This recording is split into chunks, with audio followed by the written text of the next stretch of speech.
صدقني بغداد الله خلقها جميلة. هي العراق مهد الحضارات وعراقة التاريخ. أنا الذي نظر الأعمى إلى أدبي وأسمحت كلماتي. فيها الحضارة السومرية وهي الأقدم بالعالم، من به صمم. بابل، الآشورية، هي بلاد الرافدين. At the center of our world lies the Middle East, and at its very heart the ancient land which is Iraq. بغداد في مخيلتنا تاريخ عريق وصور جميلة بتعبر عن رقي الحضارة الإسلامية وجمالها. 20th century has come to Baghdad with shining cars and wide streets. وصور أخرى دامية بتعبر عن همجية الغزاة عبر التاريخ، من هولاكو حتى بوش الصغير. American and coalition forces are in the early stages of military operations. أعتقد اللحظة حانت. إحنا وين؟ 10 مليون إلى العراق. إحنا ببغداد.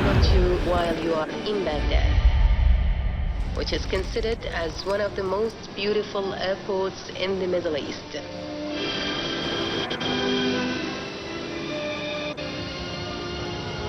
احنا مرت علينا ظروف ما لم تمر على بلد.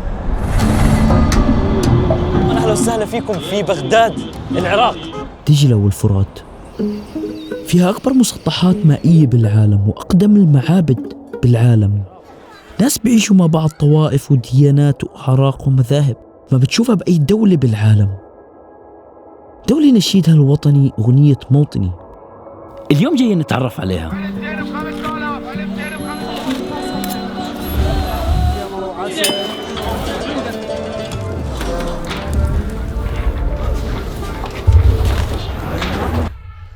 وأنا أحبها أموت عليها، ولهذا قررت أن لا أتركها.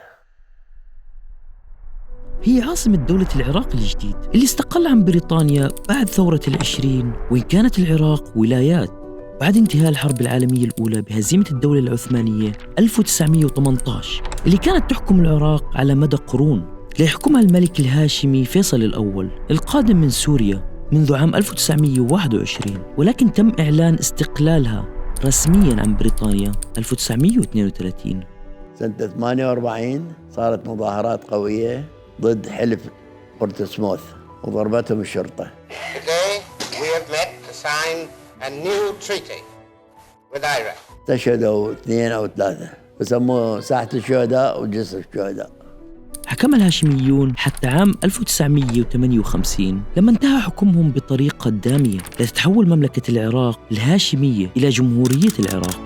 At the center of our world lies the Middle East, and at its very heart the ancient land which is Iraq, the earliest civilizations known to man.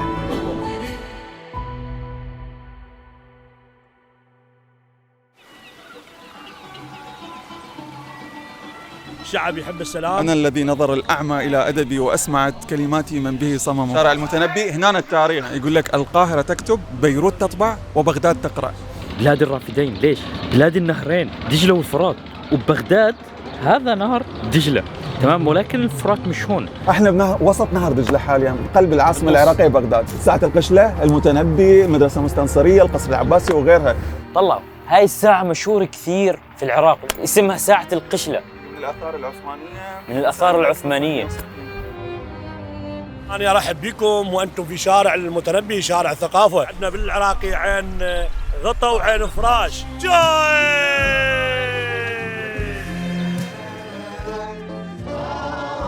فيها كمية كتب ومحلات كتب ما شفتها بأي مكان بالعالم. طبعا كتب حتى حتلقيها في كل مكان، يعني يمكن أكثر من الناس حتلقى الكتب. الثقافة فقط. وهذا شارع المتنبي هو أشهر شعراء على مر التاريخ. ايش اسم الكافيه؟ ليش مشهور هيك كثير؟ عراق ده قدمه بناء عثماني من 1904 هو مبني. البناء عن المواد اللي جابوها من بلجيكا 1904. احنا اخذناه من بيت الشابندر. الشابندر عائله اصلها من سوريا. اصلها من سوريا. من الشام. العيله. البندر يعني هو الميناء، فهو شيخ البندر او كبير البندر. Of Harun al-Rashid and the Arabian Nights of 1,000 years ago, when this was the fabulous capital of the Islamic world.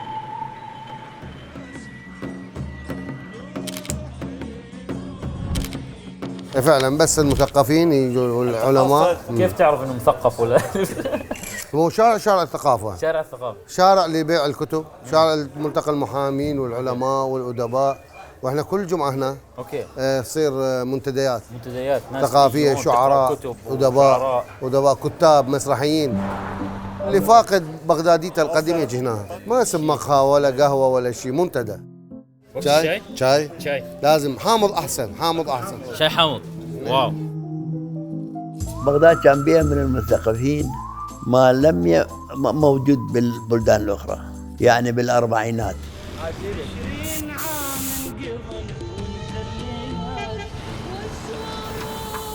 When this was the fabulous capital of the Islamic world.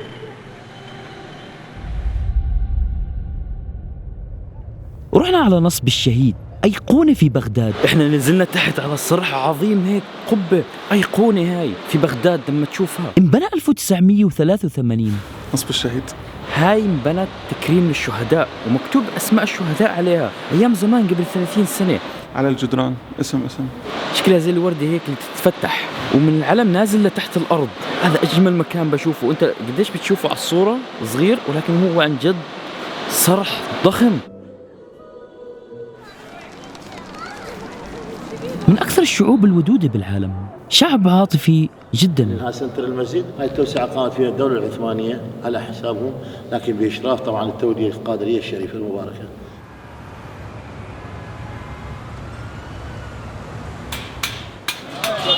سوق الصفارين في بغداد من أقدم الأسواق.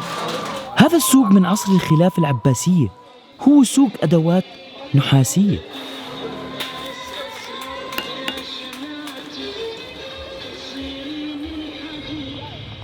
يا اخوان احنا هسه حاليا في المتحف البغدادي. هون وين بتشوف بغداد زمان كيف كانت عراقة تاريخ. هون بتحسوا كيف الازياء كانت تلبس، المحلات، الاماكن. راح ناخذكم جولة بالشوارع في بغداد. Se encuentra Bagdad, el país donde se inventó la rueda.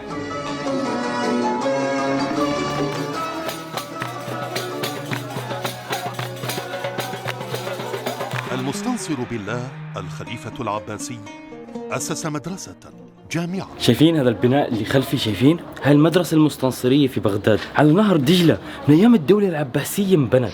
في مستنصرية سكول، فصارت زي معلم سياحي هسه الناس تيجي عليه. بس طلعوا كيف شكل المدارس زمان قبل 800 سنة، وفيها 100 غرفة. كانت أول مدرسة مخصصة للمذاهب الإسلامية الأربعة، قديمة جدا ومشابهة لجامعة القرويين في المغرب. نصب إنقاذ الثقافة العراقية. هو نصب من عمود اسطواني مايل للسقوط. كيف هذا اللي خلفنا؟ هي تمثل الإنسان العراقي، المواطن العراقي اللي يحاول يحمي أو ينقذ الثقافة العراقية. بناه محمد غني حكمت سنة 2010. إبداع بما تعنيه الكلمة، إنقاذ الثقافة العراقية. تخيلوا عاملين هيك بيرفع بكل جهده بعضلاته. يعتبر كشخص خارق عنده 4 ايدين بدها تنقذ الختم المسماري أو الختم السومري اللي هي أول حضارة بالعالم. وهاي اللغة السومرية، والكتابة هي الكتابة المسمارية. هنا بدأت الكتابة. هاي اللغة أول لغة في العالم. شايفين هي نفسها اللي مكتوبة نصب. وبيمثل الثقافة العراقية.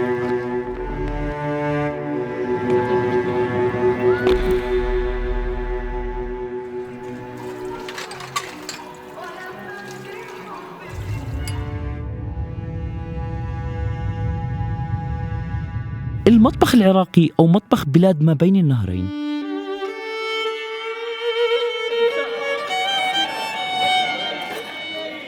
بعود إلى 10,000 سنة.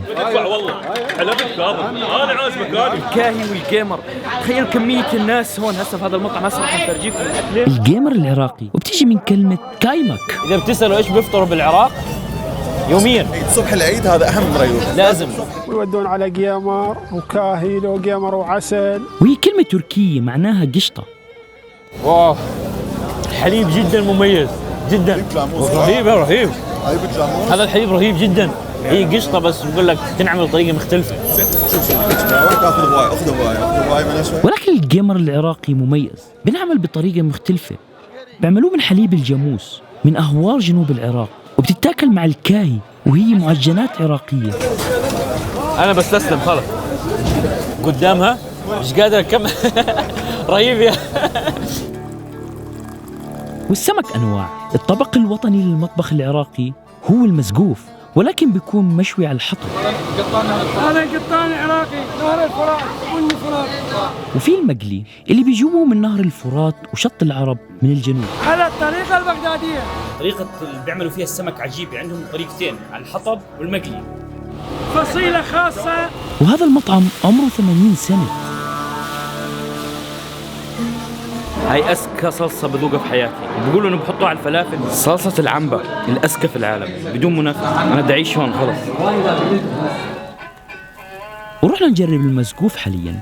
الطبق الوطني للمطبخ العراقي هو المسقوف. هون هاي على الطريقة البغدادية، بيلفوه هيك بحطوه بخشب. والحطب اللي بيستخدموه خشب الصفصاف، بيعطي نكهة خاصة. بعدين كيف حطها آخر شيء، طلعها من الخشبة وحطها آخر شيء تحت، حطها على الفحم نفسه. يا إلهي، وحط فحمة على السمكة نفسها، قال في مكان ما بوصل النار، سلخها زي هيك. هسه بحط ايش؟ خبز العراقي. بصراحة هاي الطريقة أول مرة بشوفها بحياتي. وهذا بيض السمك والشاي كيف حاطينه هيك كله بدائرة وقاعدة هون على نهر دجلة. أنا اسمي سعد أبو ساندرو، هذا محل مال شيبس بطاطا عراقي. هذا أشهر شيبس في العالم، شيبس كرادة. تعالوا يا اخوان خلينا نفرجيكم. هسه احنا في حي اسمه الكرادة. هذا الشيبس الكرادة، طلع الكميات كل هاي الشيء. أقوى شيبس بالعالم، يعني فريش يوم بيوم. بس بالعراق هذا شيبس الكرادة، بس بالعراق موجود. هذا بيغلب ليزا. شو ليز بقول لك؟ تخيلوا محل كامل كله شيبس. ليمون بيتزا.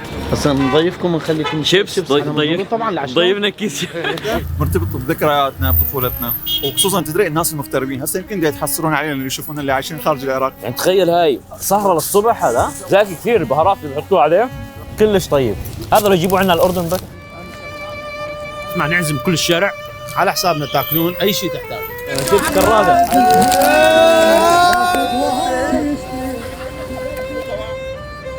نقول للمبلل ما يخاف من المطر، يدخل جول يجازف. خوش شاي تفضل. الشاي احنا نستخدمها نقولها شاي تشي. اغاتي انت حبيبي، بس كلمه بغداديه هاي قديمه. هذا مطعم تراثي، كان بيت قديم من 1939، حولته وطورته الى مطعم تراثي. كل الهلا بيكم. وهذه قوزي مع الشعريه، سندويش كباب عروق. اسمها لقمه. ها بالطماطة. هذه هسه لقمة من كباب عروق. لقمة من كباب عروق. ترشي هو زي مخلل أحمر. مخلل أحمر.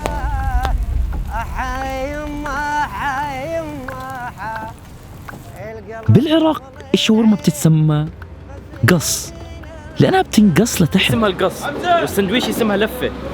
فلفة قص. أوكي، هذا اللي خلفي تماما هو القص، في لي فوق. والشاورما اللي على الفحم تتسمى الصاج مثل عنا. اوكي يا اخوان، هسه راح نجرب الفلافل. هم في العراق معروفه، بس ايش؟ طلع الكميه. هاي ايش؟ هاي الصوص عندهم. صلصة العنبة هي مميزة بالعراق، حارة. هذا اللي بيخلي الفلافل هون مميزة العراقية، الصوص اللي فيها، صوص العنبة معمول من مانجا، هو بيغير طعم الفلافل كاملة. وموجودة كمان بالهند، وختامها عصير. جينا نريح شوية، جينا على واحد من أشهر المرطبات في بغداد، مرطبات الحج زبالة. معروف انه اذكى عصير بالمنطقه واقدم واحد من عام 1900. يقدم ما بزعل لما 2 زبيب بلا زحمه عليك، يعني لا هنت يعني، وانت تشرب وتذكر عائلتك، تشرب لحالك عنب مجفف. بسم الله. تعال رجل. اوكي نايس، واو رهيب، عتيق عتيق قد ما هو قديم. بغداد.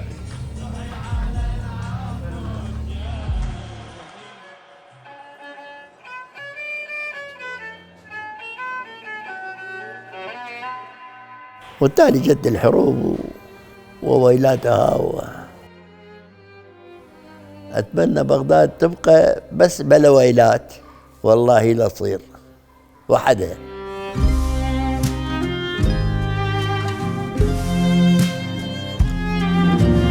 Ageless Iraq is no longer a remote, isolated country.